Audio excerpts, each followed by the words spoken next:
თბილისის ისტორიის მუზეუმში ლერი პავლენიშვილის ნამუშევრების გამოფენა მოეწყო. გამოფენაზე ლერი პავლენიშვილის მიერ სხვადასხვა დროს შექმნილი 50-მდე ფერწერული და გრაფიკული ნამუშევარია წარმოდგენილი. მხატვრის ნამუშევარი თბილისის ისტორიის მუზეუმში 10 დღის განმავლობაში იქნება გამოფენილი.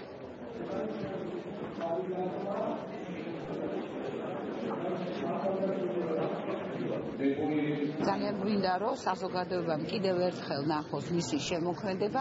ლერი თვითონ ორი პროფესიის მატარებელი პიროვნება იყო.